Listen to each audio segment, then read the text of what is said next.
Dad, perfect events. 4 days before Christmas, my daughter called and spoke 8 words that destroyed everything I thought I knew about being a father. Dad, don't come. Howard says it's too complicated. I stood in my kitchen in Denver, Colorado, holding the phone, watching snow fall outside my window, and felt something break inside me that I didn't know could break.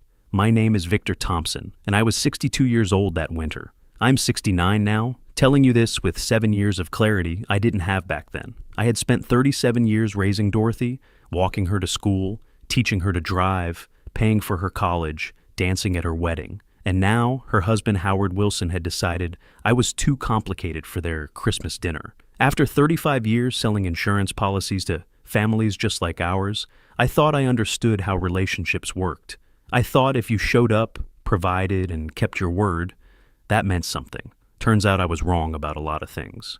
So I spent Christmas Eve alone at a steakhouse downtown, surrounded by families celebrating together, trying to swallow food that tasted like nothing. Halfway through my meal, a man about my age walked over to my table and asked if I wanted to join him and his wife. I said yes, thinking it was just holiday kindness from a stranger. I had no idea that simple word would completely change my life. 7 years later, Dorothy stood in my living room, tears streaming down her face, and only then did I truly understand what that invitation had set in motion. I spent most of my adult life believing I was a good father. I worked hard as an insurance agent, building a client base of over 400 families in the Denver metro area. I specialized in life insurance and retirement planning, helping people prepare for the worst while hoping for the best. The irony wasn't lost on me later, that I'd spent decades helping other families plan for their futures while mine was falling apart without me even noticing. I provided well, showed up to every recital and graduation, paid for Dorothy's art education at Colorado State. I thought that was enough. I thought love was demonstrated through responsibility and sacrifice. But sitting alone in that steakhouse on Christmas Eve, I learned something painful. Sometimes being a good provider doesn't mean anything if the people you provided for don't actually want you around. The restaurant was called The Rustic Table, one of those upscale places that stays open on holidays for people who have nowhere else to go. The hostess had given me a sympathetic look when I walked in alone, the kind of look I'd seen plenty of times in my office when someone came in to file a claim after losing their spouse. She seated me near the window, away from the families, like she understood I didn't need to watch other people's happiness up close. I ordered a ribeye and a glass of red wine. The steak was probably excellent. I couldn't taste it. All I could think about was Dorothy's voice on the phone 4 days earlier, the way she'd lowered it like she was afraid Howard might hear her being too kind to me. I had asked what that meant. Complicated how? We had done Christmas together for the past 5 years since she got married. I had never caused problems. I brought gifts, helped with dishes, played with my grandson Leonard. I thought things were fine. In my line of work, you learn to read people pretty well. You have to, when you're asking them to trust you with their family's financial future. But somehow, I'd completely missed the signs that my own family was pulling away from me. It's just with his parents coming this year and the house being small and everything that happened at Thanksgiving. What happened at Thanksgiving was that I had quietly disagreed with Howard about politics at the dinner table. Nothing major, nothing personal. Howard had been going on about how people on Social Security were draining the system, and I'd mentioned that most of my clients worked. Had simply said, I saw things differently, and changed the subject to Leonard's soccer season. But Howard had been cold to me the rest of the evening, and Dorothy had apologized to him 3 times that I heard, probably more times that I didn't. Each apology felt like a small betrayal, but I told myself she was just trying to keep peace in her marriage. I'd seen plenty of families torn apart by stubbornness and pride in my years of work. I didn't want that for us. Dorothy, I had said carefully, I'm your father. I haven't seen you since October. I just want to spend Christmas with my family. The pause on the line had been long enough for me to hear Howard's voice in the background, impatient, asking who she was talking to. In that moment, I realized I wasn't family to him. I was an interruption to his evening. I'm sorry, Dad. Maybe next year. Maybe next year. Like I was a magazine subscription she was thinking about renewing. Like 37 years of being her father was something she could put on hold indefinitely. So there I was on Christmas Eve, 62 years old, divorced for 15 years, sitting alone in a restaurant full of strangers, wondering how I had ended up so completely unnecessary to the people I had built my life around. In all my years of helping families plan for their futures, nobody had ever mentioned that your children might just decide you weren't worth including in theirs. That's when Eugene Parker walked up to my table. He was a tall man with gray hair and kind eyes, wearing a cardigan that looked hand-knitted. His wife Ruth stood a few feet behind him, small and elegant, watching with an expression I couldn't quite read. After 35 years of meeting strangers and building trust quickly, I'd gotten pretty good at reading people's intentions. These two weren't looking at me with pity or judgment. They just looked like decent people who saw another human being sitting alone on Christmas Eve. "Excuse me," Eugene said. "I couldn't help noticing you're alone tonight. My wife and I have a table for 4, but it's just the 2 of us. Would you like to join us?" I almost said no. Every instinct told me to protect my privacy, to handle my loneliness the way men of my generation were taught to handle it, quietly, invisibly, without burdening anyone. In my insurance work, I'd learned that people don't like to think about worst-case scenarios. They certainly don't want to sit next to them at dinner. But something in Eugene's face stopped me. There was no pity there, just simple human recognition. "I don't want to intrude on your evening," I said. "You wouldn't be intruding," Ruth said, stepping forward. Her voice was warm, southern, like honey over gravel. "We genuinely enjoy the company. Our children are scattered all over the country this year. It's just us and too much food." I looked at my half-eaten steak, at the empty chairs around me, at the families laughing and talking at every other table, and I made a decision that would change everything. "Okay," I said. "Thank you. I'd like that very much." That first dinner with Eugene and Ruth Parker lasted 3 hours. We talked about everything. Eugene had been a bank manager for 30 years, before retiring, working his way up from teller to regional manager. Ruth had been a pharmacist at Presbyterian St. Joseph Hospital, then moved to outpatient care when her knees couldn't handle the hospital floors anymore.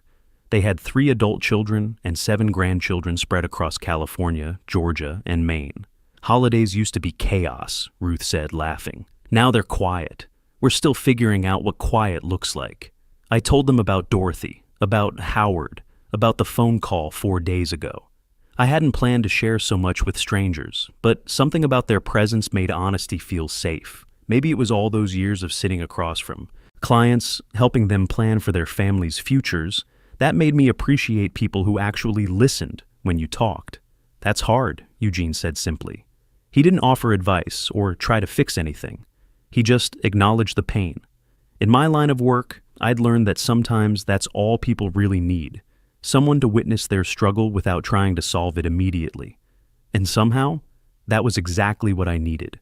When the check came, Eugene insisted on paying for my meal despite my protests. "Consider it a Christmas gift," he said. "And Victor, if you're not doing anything next Sunday, Ruth makes the best pot roast in Denver. We'd love to have you over." I almost said no again. I almost retreated back into my careful, protected solitude. But Ruth was already writing their address on a napkin, and Eugene was shaking my hand like we had known each other for years instead of hours. 6 o'clock, Ruth said. "Don't bring anything except yourself." That first Sunday dinner at the Parker house was the beginning of everything. Their home was a 2-story Craftsman in Park Hill, filled with books and photographs and the smell of something delicious cooking. The kind of home I'd visited thousands of times for policy reviews and claims discussions. But this time, I wasn't there to talk about death benefits or premium adjustments. I was there because people wanted my company. Eugene met me at the door and immediately put me to work, helping him set the table. "Ruth has very specific ideas about how the table should look," he whispered conspiratorially. "I've been married to her for 43 years, and I still get it wrong sometimes." Ruth appeared from the kitchen, wiping her hands on her apron. "I heard that, Eugene Parker, and you do not get it wrong. You just get it different." She winked at me. "Welcome, Victor. Make yourself at home." That evening, I met their youngest son, Gerald, who lived in Denver with his wife Helen and their 2 children. Gerald worked as an electrician for the city, and Helen taught 3rd grade at a local elementary school. The grandchildren, Beverly, who was 8, and Maurice, who was 5, immediately adopted me as a new audience for their stories and drawings. By the time dinner was served, I had learned about Beverly's obsession with dinosaurs and her plan to become a paleontologist, and Maurice's firm belief that he would one day be an astronaut and a firefighter at the same time.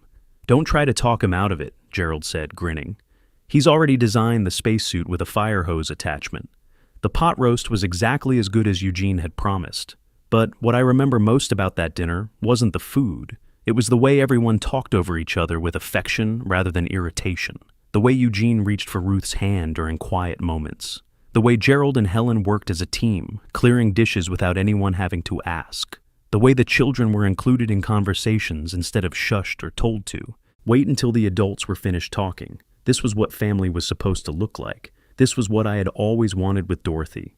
When I left that night, Ruth hugged me at the door and said something that stayed with me for years. Same time next Sunday, Victor. And every Sunday after that if you want. I wanted. 3 months passed, then 6, then a year. The Sunday dinners at the Parker house became the fixed point around which my life rotated. I started arriving early to help Eugene with small repairs around the house. After decades of explaining insurance policies to homeowners, I'd picked up quite a bit about maintenance and home improvements. Eugene appreciated having another pair of hands, and I appreciated having something useful to do with mine. I taught Maurice how to play chess, starting with the basic moves and working up to simple strategies. The kid was sharp, reminded me of Dorothy at that age when she'd spend hours drawing elaborate pictures and making up stories about the characters in them. I helped Beverly with her science fair project on volcanic eruptions, and we built a model that actually worked, complete with baking soda lava that impressed her whole class. Ruth insisted I had a magic touch with her garden, though I suspected she was just being kind. Truth was, after years of driving around Denver, visiting clients in their homes, I'd absorbed a lot of practical knowledge about everything from plumbing to landscaping. People like to show off their projects while we discuss their life insurance needs. I didn't hear from Dorothy during that first year. Not on my birthday, not on Father's Day, not on Christmas. I sent cards and gifts for Leonard's birthday and received a brief thank you text in return. Thanks for the soccer ball. Leonard loves it. 14 words. I counted them. I called twice. Both times Dorothy was too busy to talk and promised to call back. She never did. The first time, I could hear Howard in the background asking about dinner plans. The second time, Leonard was crying about something and she had to go.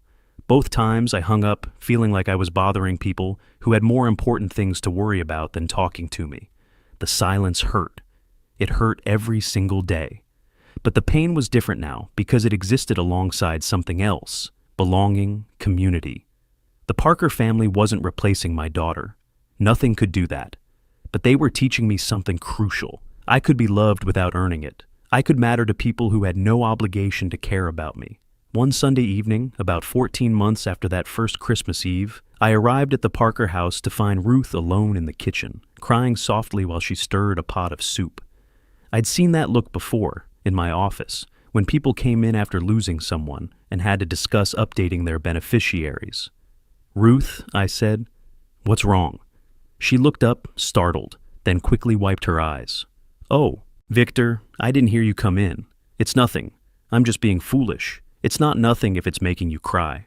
She hesitated. Then she set down her spoon and leaned against the counter, looking suddenly older than her 68 years. "My sister passed away this morning. We hadn't spoken in 11 years. The story came out slowly. Ruth and her younger sister Margaret had a falling out over their mother's estate after she died. Nothing unusual about it, unfortunately. I'd handled plenty of life insurance claims where family members stopped speaking to each other over money and property. Harsh words were exchanged, accusations about who cared more, who deserved what, then silence. Year after year of stubborn, proud silence. Ruth had reached out several times over the years, but her sister never responded. Christmas cards returned unopened, phone calls that went straight to voicemail. Eventually, Ruth stopped trying. "And now it's too late," Ruth said. "She's gone. And all I can think about is everything I should have said, everything I should have done differently." I stood there in that warm kitchen, watching this kind woman grieve not just her sister, but the relationship they had let die. And I felt something shift in my chest. "I'm so sorry, Ruth. Don't let it happen to you, Victor." She looked at me directly, her eyes fierce despite the tears. "Whatever is between you and your daughter, don't let it stay broken until it's too late. Pride isn't worth it. Being right isn't worth it. Time runs out. And then all you have are regrets." I thought about that conversation for weeks. I thought about it when I drove past the card store and almost went in to buy something for Dorothy. I thought about it when Leonard's birthday came around and I sent a gift that was never acknowledged beyond that single text. I thought about it when Father's Day passed without a word, but I didn't reach out. The rejection still felt too fresh. The fear of being told again that I was too complicated kept me paralyzed. Then, 2 years after that first Christmas Eve, my phone rang on a Tuesday afternoon. It was Dorothy, Dad. Her voice sounded strange, thin, not like the confident high school art teacher I remembered. I gripped the phone so tightly my knuckles went white. Of course, I'm here. Howard and I are having some problems, financial problems. The real estate market isn't doing well, and we got behind on some payments. And now there's this debt that we need to clear before the bank. She trailed off. I waited, my heart pounding, hoping for something. An apology, an acknowledgement, some recognition that she had hurt me and wanted to make it right.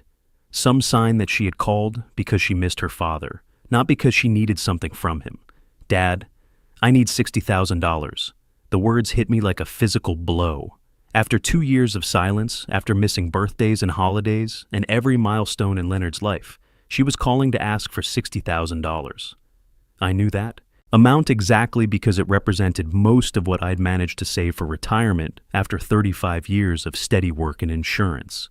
It was my safety net, the thing that would let me live with dignity when I couldn't work anymore. I know it's a lot, but you have the retirement fund. And Howard says if we can just get through this quarter, everything will stabilize, Howard says. There it was again, the phrase that had started all of this. Dorothy, I said slowly. When did we last speak? Before today. Silence on the line. I could hear her breathing, could almost feel her searching for an answer that wouldn't sound as bad as the truth. I'm trying to remember, I continued. Was it the Christmas you disinvited me? No, wait. You texted me in January after that. Happy New Year, 3 words. Was that it? 2 years of nothing. And now you're calling to ask for $60,000. That's not fair, her voice sharpened. You know things have been complicated with Howard and his family. You know he has opinions about me, I finished. Yes, I know. I'm too complicated, too different, too something. I've been whatever he needed me to be for 2 years, Dorothy. I've been invisible. And now suddenly you need money. And I exist again. I'm your daughter. She was crying now. Doesn't that mean anything to you? The question hit like a physical blow, because of course it meant something. It meant everything. She was my daughter, my only child, the person I had loved most in the world for 39 years. But she was also the person who had chosen her husband's comfort over her father's presence, who had let 2 years pass without a real conversation, who was calling now, not because she missed me, but because she needed something from me. Dorothy, I love you. I have always loved you. But I can't give you $60,000. Why not? You have it. I know you do. Because giving you that money won't fix what's actually broken. Because Howard will find another crisis next year and another one after that. Because you haven't asked me how I am in 2 years.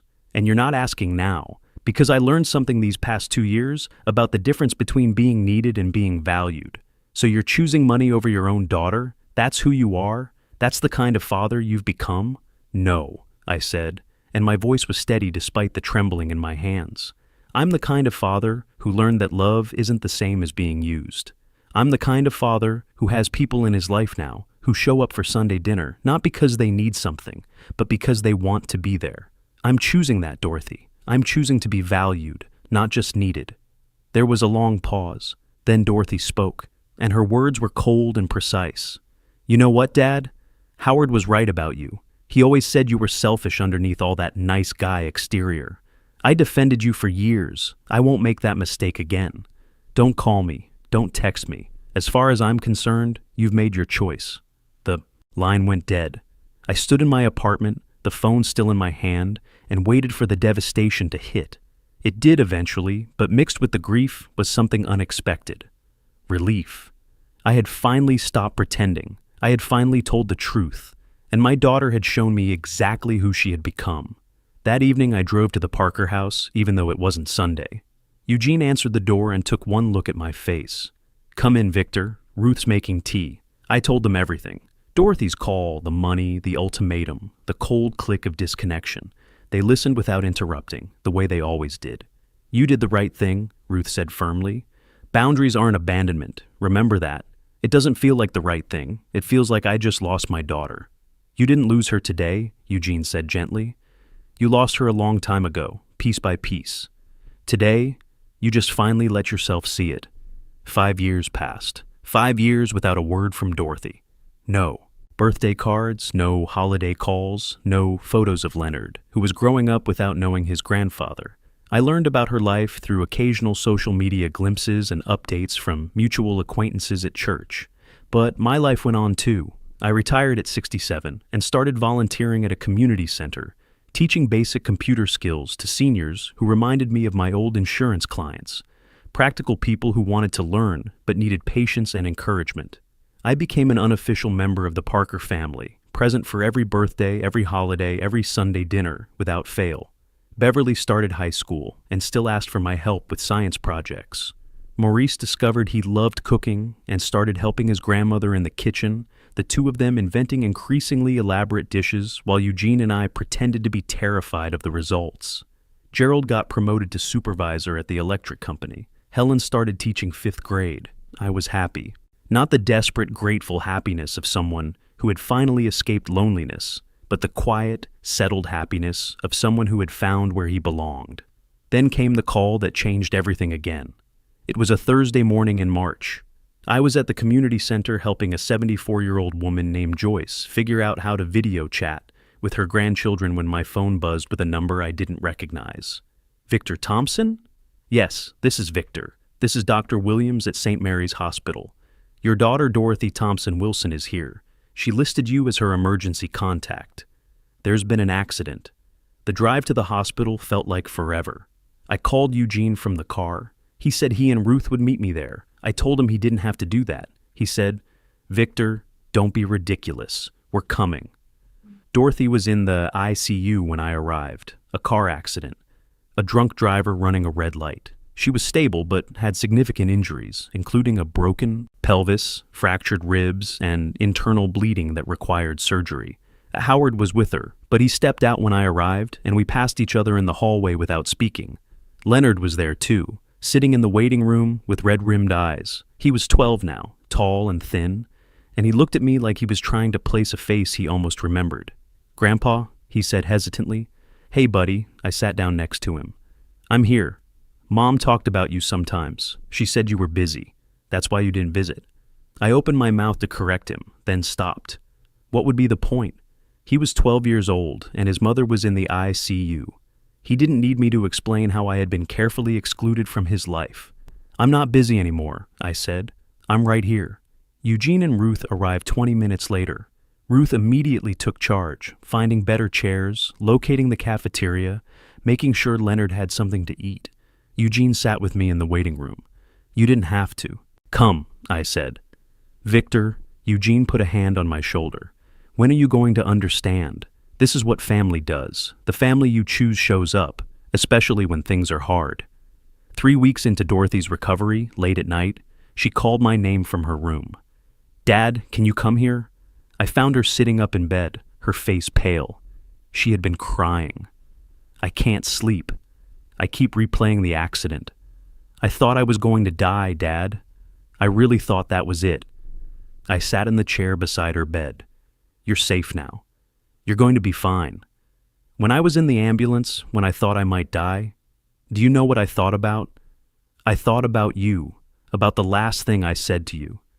Don't call me. As far as I'm concerned, you've made your choice. 7 years ago, Dad. Those were going to be my last words to my father. She was crying harder now. I was so wrong about everything. Howard told me you were selfish, that you only cared about money, and I believed him because it was easier than admitting that I had pushed you away. These past 3 weeks, you've been here every day. Howard has called maybe 4 times, and you, the father I told to get out of my life, you're taking care of me without asking for anything. You're my daughter. That's what fathers do. I want to meet them. The people who have been your family while I was too stupid to see what I had. The first Sunday dinner that Dorothy attended was 2 months later.